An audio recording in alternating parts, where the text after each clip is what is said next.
덕수궁 두 번째 이야기를 시작하기 위해 주피디가 찾은 곳은 서울광장 근처에 있는 중우안 팔각 3층 건물 황궁우입니다. 덕수궁을 소개한다면서 왜 궁궐 바깥에 있는 시설을 찾았냐고요? 이곳을 빼놓고는 덕수궁의 정체성을 설명할 수 없기 때문입니다. 이 황궁우는 지금은 사라지고 없는 환구단의 부속 건물이었습니다. 환구단이 있던 자리에는 지금 호텔이 하늘을 찌르듯 서 있습니다. 환구단은 하늘에 제사 지내던 곳이었습니다. 그런데 하늘에 직접 제사를 지낼 수 있는 이는 황제뿐이었습니다. 즉 제후국의 지위에 있던 조선이 대한제국, 황제국이 됐다는 것을 만천하에 드러낸 중요한 시설이 환구단이었고, 환구단 옆에 황궁우를 지어 하늘신과 해신, 달신 등 17위의 신위를 모셔뒀습니다. 그러니까 환구단이 메인 건물이고 황궁우가 부속 건물인 건데, 일제는 대한제국의 상징이던 환구단을 허물고 그 자리에 철도 호텔을 지었습니다. 철도 호텔이 지금의 웨스틴 조선 호텔로 이어진 것입니다. 옛 러시아 공사관에서 덕수궁으로 이어진 길입니다. 고종은 러시아 공사관에서 1년간 머문 아관 파천을 끝내고 이 길을 따라 당시의 경운궁, 훗날의 덕수궁으로 돌아갔습니다. 덕수궁은 1907년 순종 즉위와 함께 새로 생긴 이름이고 그 전까지 이름은 경운궁이었습니다. 경복궁에서 명성황후가 시해된 후 신변의 위협을 느껴 러시아 공사관으로 몸을 피한 고종은 경복궁이나 창덕궁이 아니라 변변한 전각도 없던 경운궁으로 돌아갔습니다. 그리고 고종의 환궁을 전후해 경운궁에는 비로소 전각들이 세워지기 시작합니다.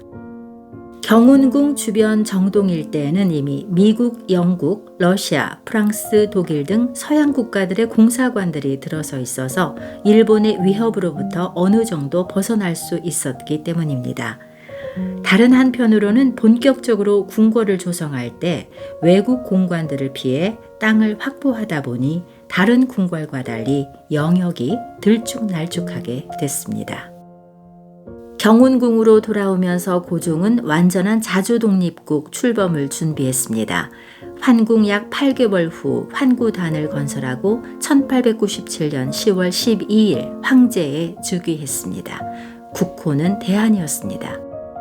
우리 역사에서 짧은 시간 등장했다 사라진 대한제국, 그 대한제국의 황궁이 바로 경운궁, 지금의 덕수궁이었습니다. 덕수궁의 정문인 대한문입니다. 동문인 대한문은 원래는 정문이 아니었으나 동편에 환구단이 세워지고 대한문 앞 도로가 도성의 중심지가 되면서 정문 역할을 하게 됐습니다. 그런데 대한문은 지금보다 30m 이상 도로 쪽으로 나와 있었습니다. 그만큼 궁궐 권역이 넓었다는 얘기입니다.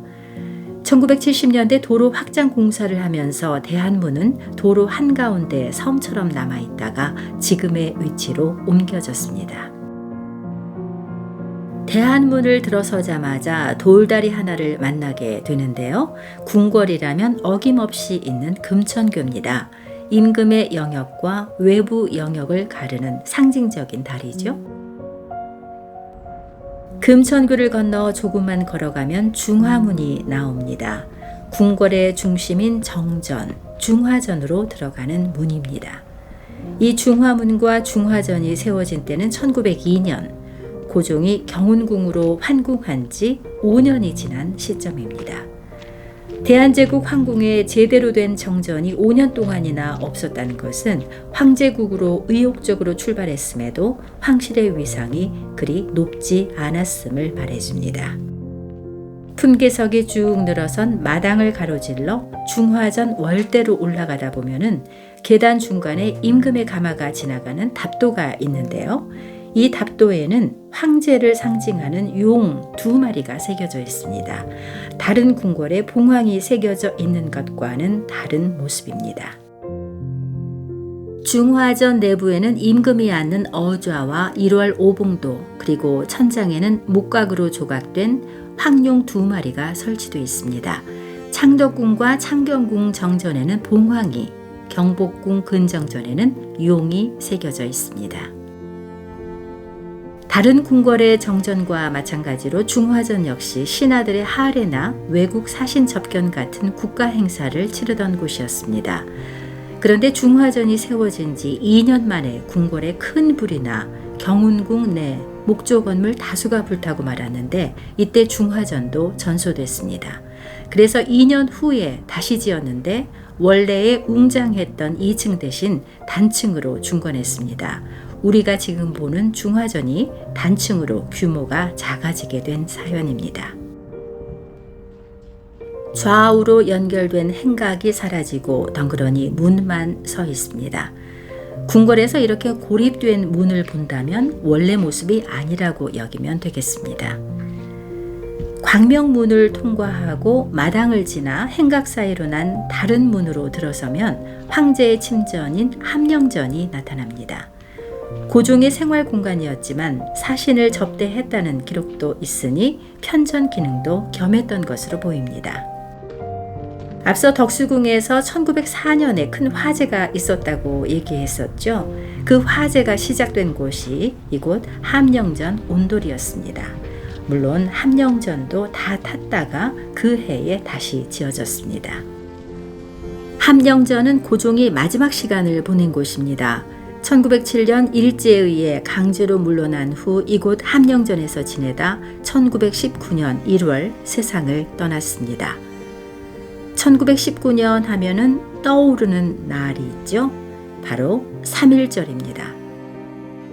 고종이 숨졌을 때 사람들 사이에는 독살설이 나돌았습니다. 공식적인 사인은 뇌일혈이었지만 건강하던 고종이 식혜를 마시고 갑자기 경련을 일으켜 사망했다는 이야기가 퍼지며 그동안 쌓여온 일제에 대한 분노가 폭발해 3.1 만세 운동으로 이어졌습니다. 이어 그해 4월 11일에는 상하이에 대한민국 임시정부가 수립됐습니다. 우리 헌법 전문에 보면은 대한민국은 3.1운동으로 건립된 대한민국 임시정부의 법통을 계승한다는 대목이 있죠. 망국의 임금이었을 망정 그의 죽음이 독립운동의 기폭제가 됐으니 당시 이 땅의 민초들에게 군주는 여전히 중요한 구심점이었던 셈입니다. 함령전 옆에는 덕홍전이라는 건물이 있습니다. 고종은 아관 파천으로 러시아 공사관에 머물 때 그 전해에 시해된 명성황후 장례 절차를 준비했는데 이때 빈소로 마련한 건물이 경소전이라는 집이었습니다. 이후에 이름이 덕홍전으로 바뀌었고 고종이 황제에서 물러난 후 외빈을 만나는 장소로 이용했습니다. 중화전 뒤편으로는 덕수궁의 뿌리가 된 건물들이 있습니다. 그 중에 기품 있는 이 2층 목조 건물은 임금이 머문 집이라는 뜻을 가진 서거당인데요. 임진왜란 때 피난 갔던 선조가 한양으로 돌아와 거처를 정하고 죽을 때까지 지냈던 곳입니다. 원래 월산대군 후손 개인 집이었는데 전쟁으로 전에 있던 경복궁과 창덕궁, 창경궁이 모두 불타자 선조가 임시 궁궐인 행궁으로 삼았습니다. 서거당 옆으로 있는 건물은 왕의 자리에 나아가다, 즉 임금이 즉위한 집이라는 뜻의 즉조당입니다. 선조가 말년에 지었는데 이곳에서 광해군이 즉위했고 광해군을 몰아낸 인조 역시 즉조당에서 임금 자리에 올랐습니다. 이렇게 서거당과 즉조당은 선조, 광해군 시대를 함께한 덕수궁의 원조입니다. 즉조당과 복도로 연결된 건물은 고종이 지어 편전으로 사용한 준명당입니다. 준명당 월대 위에는 기둥을 설치한 구멍이 남아 있는데요. 고종이 환갑이 됐을 때 후궁에게서 낳은 딸 덕혜옹주와 관련이 있습니다. 고종은 이 늦둥이 딸을 위해 준명당에 유치원을 개설해 줬는데 어린 덕혜옹주가 월대 위에서 떨어지지 않도록 철제 난간을 설치했던 흔적이라고 합니다. 임진왜란 때 불탄 창덕궁과 창경궁이 광해군 때 복구되면서 정릉동 행궁으로 불리던 이곳에도 경운궁이라는 명칭이 생겼습니다. 하지만 인조가 경운궁 권역을 사실상 해체하면서 이곳에는 서거당과 즉조당만 남게 되고, 그로부터 270년이 지나 고종이 대한제국 황궁으로 삼을 때까지 아무런 기능 없는 빈집이 되고 말았습니다. 역대 왕들 가운데는 경운궁을 임진왜란의 기억을 간직한 옛 궁궐이자 국난 극복의 장소로 기념하기도 했습니다. 숙종이 재위기간 4차례 경운궁을 찾았고, 영조는 선조가 한양으로 돌아온 180주년 때, 고종은 선조 환궁 300주년 때 경운궁에서 기념 행사를 열어 임진왜란을 극복한 선조들의 정신을 새기기도 했습니다. 이런 정신을 이어받고자 한 시도가 고종의 대한제국이었습니다. 하지만 지난날 조선이 임진왜란을 극복한 것과 달리 대한제국은 불과 13년을 존속한 후 역사 속으로 사라졌습니다. 고종이 일제에 의해 강제로 폐위되면서 경운궁이라는 이름도 역사의 뒤안으로 사라지고 덕수궁이라는 새로운 이름으로 불리게 됐습니다. 그래서 덕수궁은 대한제국의 희망과 좌절, 일제강점기 치욕의 역사가 고스란히 배어 있는 곳입니다. 다음 영상에서는 덕수궁 내 서양식 건물들은 어떤 이야기를 품고 있는지 대한제국의 그 날로 여행을 떠나보겠습니다. 주PD의 역사 여행이었습니다. 고맙습니다.